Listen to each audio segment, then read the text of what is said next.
Bismillahirrahmanirrahim. Assalamualaikum warahmatullahi wabarakatuh. Di video kali ini admin kembali berbagi info update buat rekan-rekan semua seputar pendaftaran P3K. Jadi silahkan disimak videonya dengan baik, jangan di skip agar tidak salah dalam memahami informasi yang admin bagikan. Jika ada suara-suara berisik, abaikan saja rekan-rekan ya. Oke, tanpa perlu berlama-lama kita lanjut saja ke info intinya.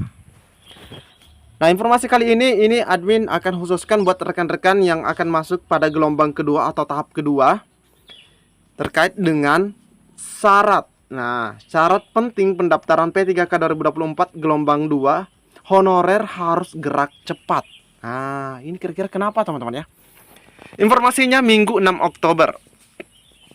Pendaftaran seleksi pegawai pemerintah dengan perjanjian kerja 2024 dibagi dalam 2 gelombang. Gelombang pertama pastinya dibuka pada 1 Oktober dan berakhir pada tanggal 20 Oktober. Ini sudah berjalan beberapa hari teman-teman ya. Pendaftaran P3K 2024 gelombang pertama ini dikhususkan bagi pelamar prioritas. Nah, ini sudah kita tahu ya. Guru D4 bidang pendidik, K2 dan tenaga non ASN yang masuk database. Nah, adapun gelombang kedua disediakan untuk honorer non database BKN, yakni tenaga non ASN yang aktif pastinya bekerja di instansi pemerintah, termasuk lulusan PPG untuk formasi guru di instansi daerah.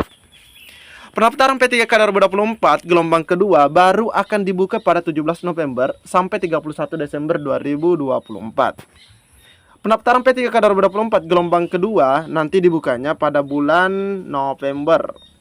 Salah satu alasan karena BKN belum memiliki data yang aktif bekerja di instansi pemerintah, termasuk yang lulusan PPG formasi guru di instansi daerah. Itu alasannya ya. Sisi positifnya, nah ini katanya ada sisi positif. Sisi positifnya, para honorer calon pelamar P3K 2024 yang gelombang kedua punya waktu yang lebih lama untuk mempersiapkan diri, termasuk mengurus dokumen persyaratan pendaftaran. Syarat penting, nah syarat pentingnya pendaftaran P3K 2024 gelombang kedua ini diketahui pendaftaran P3K gelombang kedua menjadi jatah honorer non database ya, yang tidak masuk dalam pendataan maupun yang lulusan PPG. Nah, para honorer harus gerak cepat mengurus surat keterangan aktif bekerja. Nah, ternyata ini teman-teman ya, keterangan aktif bekerja. Kami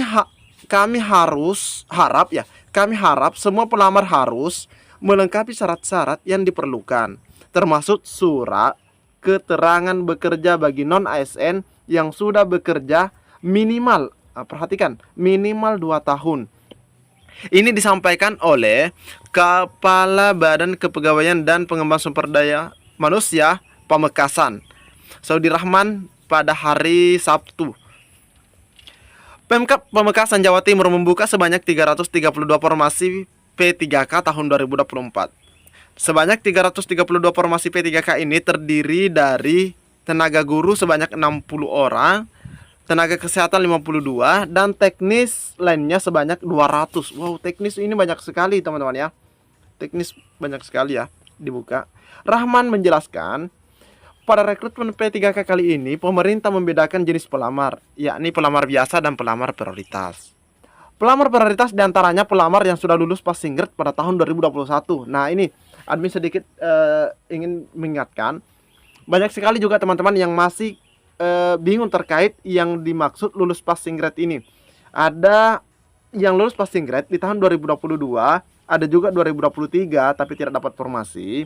Namun mereka ini tidak termasuk yang dimaksud P1. Yang P1 itu hanya yang lulus atau lolos passing grade tanpa formasi di tahun 2021 rekan-rekan ya. Ini juga pertanyaan yang sering kali berulang di kolom komentar.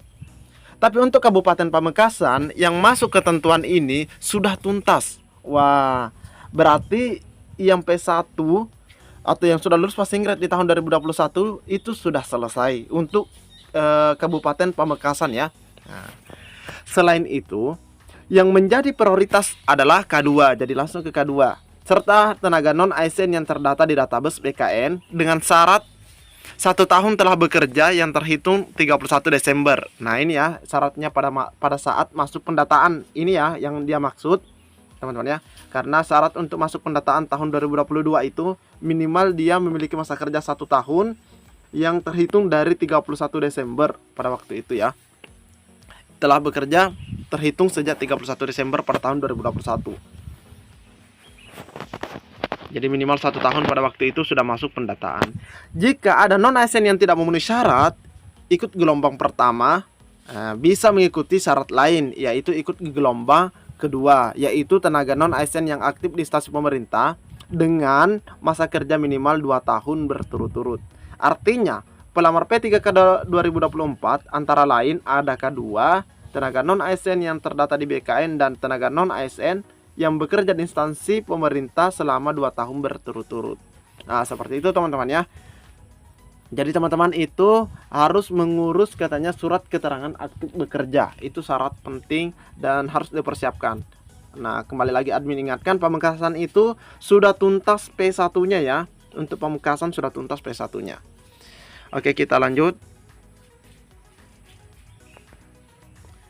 Nah, buat teman-teman, kalau misalnya memang merasa sudah cukup 4 semester atau 2 tahun ya bekerja, ya silahkan mendaftar. Namun ketika teman-teman itu misalnya tidak memenuhi syarat masa kerjanya, nanti di portal SSCASN itu akan muncul seperti ini juga.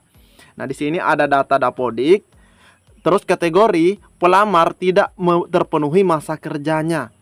Jadi masa kerja yang ada di Dapodik itu nanti akan sinkron juga ke portal SSCASN teman-teman ya. Jadi ini salah satu contoh dari rekan kita.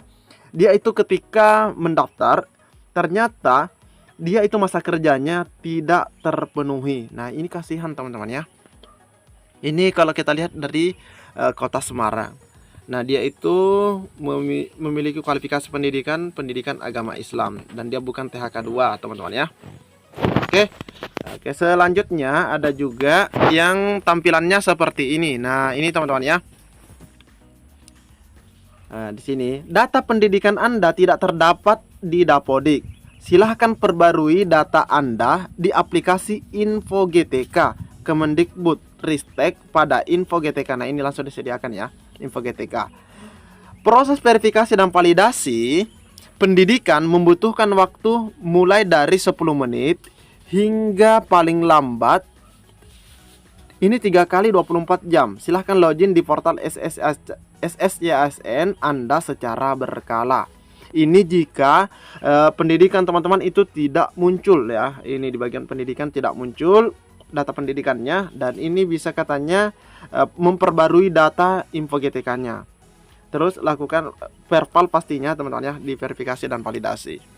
Jelas mungkin ada ya 1 atau 2 orang rekan-rekan yang lagi menonton video ini mungkin yang terkendala demikian, tapi tidak menyampaikan di kolom komentar, hanya sekedar menonton. Oke teman-teman ya, jadi ini permasalahan terkait data pendidikan tidak ditemukan. Terus terkait masa kerja itu akan langsung terbaca di portal SSCASN seperti ini. Dan untuk yang gelombang kedua tadi siap-siapkan syaratnya teman-teman ya, tadi surat keterangan aktif bekerjanya. Oke teman-teman ya, cukup sekian informasi yang dapat admin bagikan di video kali ini. Lebih dan kurangnya admin mohon maaf. Assalamualaikum warahmatullahi wabarakatuh.